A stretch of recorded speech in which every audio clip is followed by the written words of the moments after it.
ay aking hiningan ng tulong na patawarin ang ating mga kababayang nangabaon sa utang. At hindi naman ako tinanggihan ng ating minamahal na Vice Mayor Hani Lacuna, ni Majority Floor Leader Joel Chua at ninyo ng mga konsihal. Tayo ay nagbaba.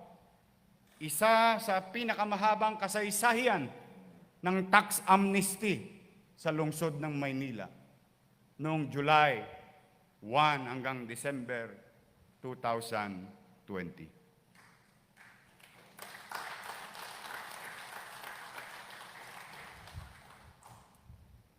At hindi po nagtapos diyan. Kung maalala ng ating mga tagapanood, ng mga kababayan, at 10 ng ating mga kasamaan sa partidong lokal na tinawag na Asenso Manileño, isa sa mga binitawan nating salita sa ating mamamayan, hindi lang natin gagawin ang amnestiya, ibababa pa natin ang buwis sa lungsod ng Maynila. Bagay na muli ninyong ginawa. At naaprubahan nga ang 20% reduction of real property taxes on all classes of real property. And mind you, as we have promised, we will continue despite of this hardship. We will pursue our plan, our goal, na itama sa makatwirang pamamaraan ang pagbubuwis sa lupa sa lungsod ng Maynila. Hindi ito dapat ang maging dahilan upang umangat ang salapi ng Maynila ay magbuwis sa tao. Ang dapat gawin natin bilang gobyerno ay maging mainam at masinop na kunin at tanggapin ang buwis na binibigay ng mamamayan o binabayad ng mamamayan. So it is in the efficiency, not in the numbers. And we did, because records will show. Bumaba rin ang ating internal revenue allotment sa kadahilan ng maraming nagparti-parti sa buong Pilipinas at hindi may kukubli at may tatanggi. At ang pinakamasakit sa lahat, habang papatake off pa lang tayo, tinamaan tayo ng pandemya. Huminto ang mundo.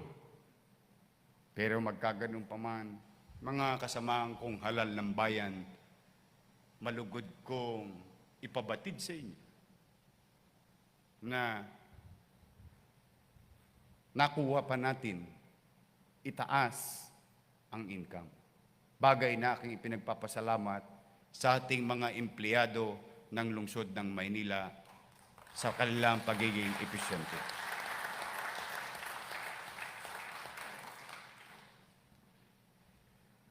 However, when we glean through the revenue centers of the city government, 10 out of 18 have performed above par using the same comparative data for the period of July 1 to May 31 for the last 2 consecutive years. And let me share you. General Services Office, 706% increase.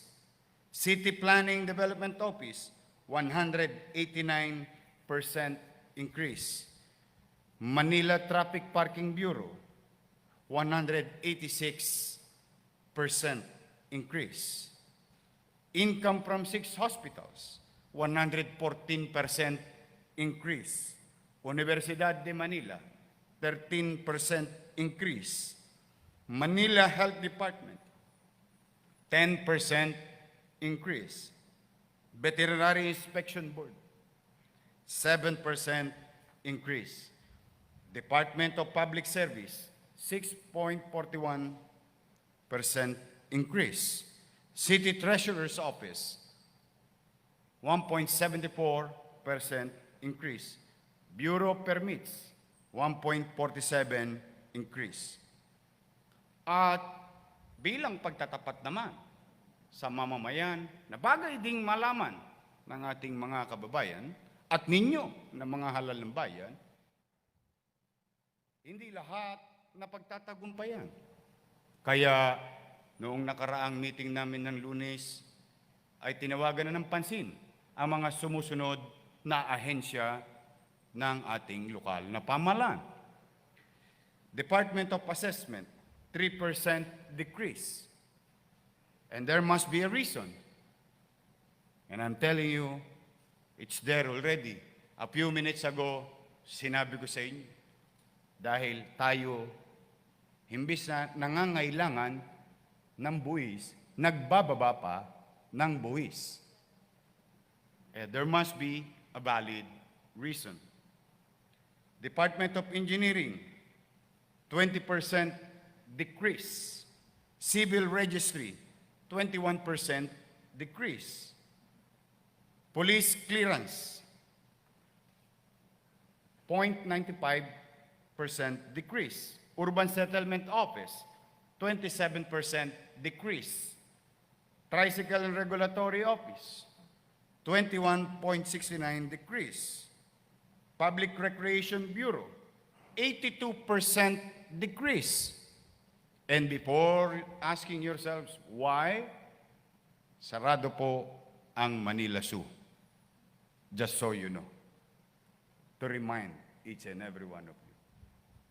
But I will go there later on. Market Administration, 14% decrease.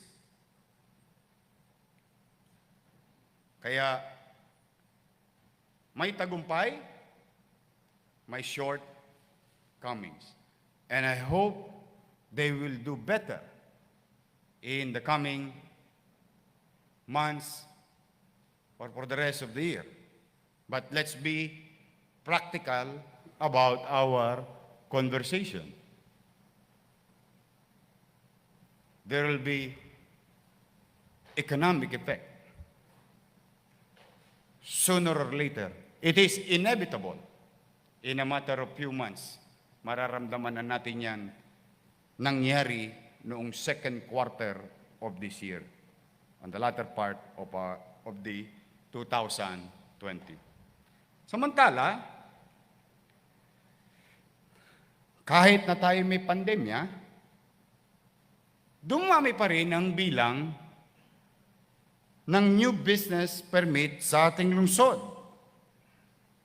From July 1, 2019 to June 25 of 2020, kumpara sa parehong panahon ng nakaraang liderato.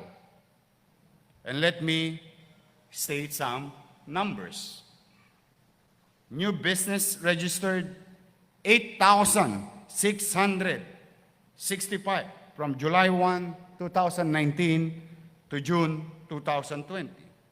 New business registered noong panahon nila, 8,272 with the same period in the past. Renewals of permit,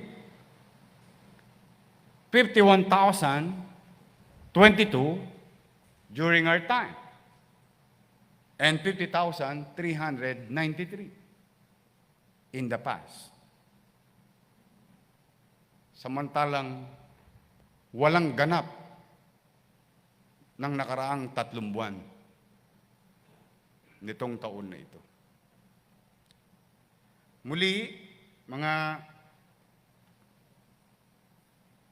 kasamahan kong halal ng bayan, pakatatandaan natin na mas malaki pa rin ang bilang ng business registration at renewal of business permit sa ilalim ng pagsasama-sama nating paglilingkod sa bayan.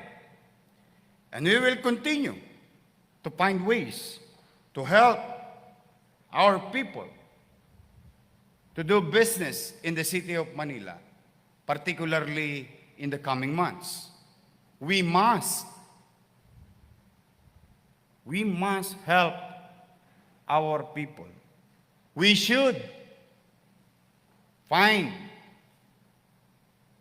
an out-of-the-box idea on how are we going to provide opportunity to those people who are gravely economically affected with the COVID-19 pandemic, so that we can generate taxes, opportunity for our people, and jobs for Manileños in the coming months. Pero gusto ko ring ipaalala sa inyo na may mga bagay na sa maliit nating kaparaanan kung bakit nagkakaganyan na patuloy na lumalago, unti-unti, baby steps, dahil sa mga polisiya at programa, lalo na naitatag nung nakaraang taon. Ang pagkakatatag ng Business One-Stop Shop,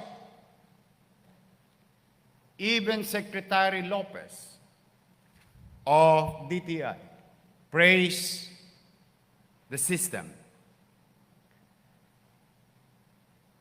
sapagkat the business permit processes was cut from 11 steps to 3 steps.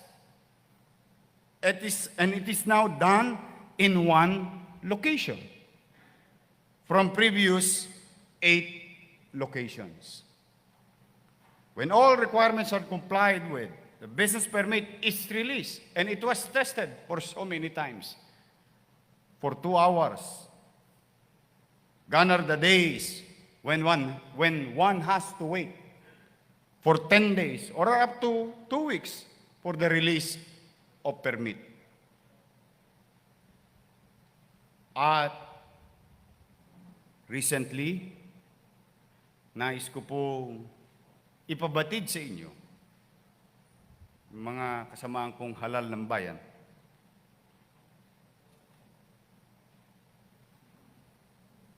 at magandang siyasatin nyo rin.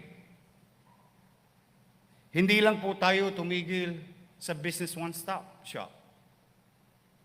In fact, now, because of this adversity, we took advantage of this adversity in our favor to serve our city better in a very innovative way by adapting to technologies. And I can honestly say, and modesty aside, I think we are the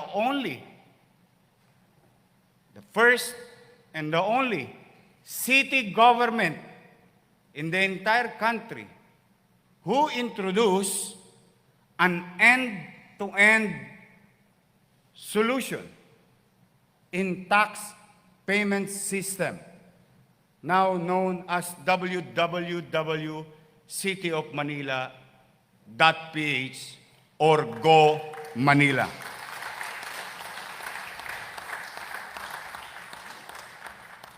The digital platform for real-time transaction and online payments with the city government is now fully operational.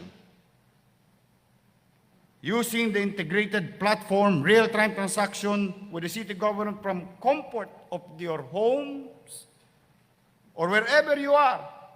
And I'll tell you some stories by user experience. Our immigrants, OFWs, all over the world, now able to pay real property tax habang sila ay nasa ibang bansa. Ikinalugod nila.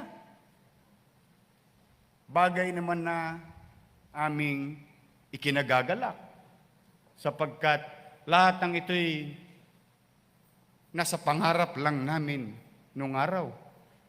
Nasa kwentuhan lang to. Ngayon, may kwenta na. Sort of saying, mga kababayan. Wala nang pila. Wala nang matagal na queuing. Wala nang palipat-lipat na window.